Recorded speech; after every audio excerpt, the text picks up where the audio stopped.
Hello, welcome back to శ్రీలతో ముచ్చట్లకు స్వాగతం సుస్వాగతం. ఈరోజు రోటి పచ్చడి తినాలనిపించి 2 చిన్న దోసకాయలు తీసుకొని ధనియాలు, మెంతులు, జీలకర్ర, డ్రై రోస్ట్ వేసుకొని ఒక 5-6 పచ్చిమిర్చి ఇట్లా ఒక చుక్క నూనె వేసుకొని దాంట్లోనే చింతపండు, దాంట్లోనే మగ్గుతున్నప్పుడు చింతపండు ప్లస్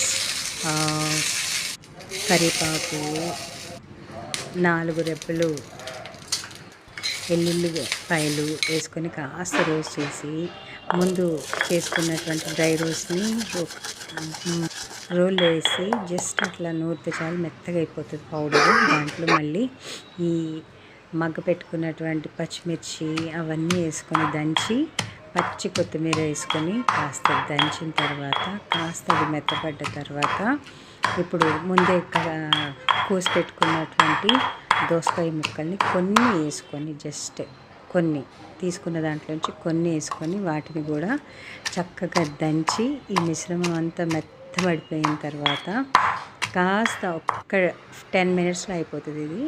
దాంట్లోనే పసుపు కాస్త ఉప్పు వేసుకొని చక్కగా మెత్తగా దంచేసుకున్న తర్వాత మిగిలిన దోసకాయలు ఏవైతే ఉన్నాయో ఆ మిగిలిన దోసకాయలు కూడా దీంట్లో వేసి ఎక్కువ దంచకుండా నార్మల్గా దంచి అంటే కచ్చపక్కగా దంచి అట్లా ఉత్తగా ఒక 2 మినిట్స్ దంచినట్టు చేయాలి. ఎందుకంటే ప్రతి ముక్కకి ఏదైతే పేస్ట్ చేసామో అది అంటుకోవాలి. సో అట్లా మెత్తగా కాకుండా మామూలుగా దంచుకొని రోట్ల నుంచి తీసేసి గిన్నెలోకి తీసేసుకొని తర్వాత దాంట్లోకి నూనె వేసుకొని మామూలుగా తాలింపు ఏ రకంగా వేసుకుంటామో ఆ రకంగా తాలింపు వేసేసుకొని అదే రోట్లో ఎప్పుడో చిన్నప్పుడు రోటి పచ్చళ్ళు తిన్నాం.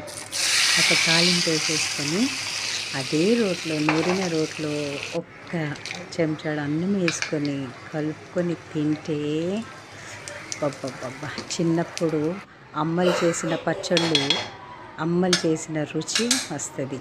ఇట్ వాజ్ అమేజింగ్గా ఉండే.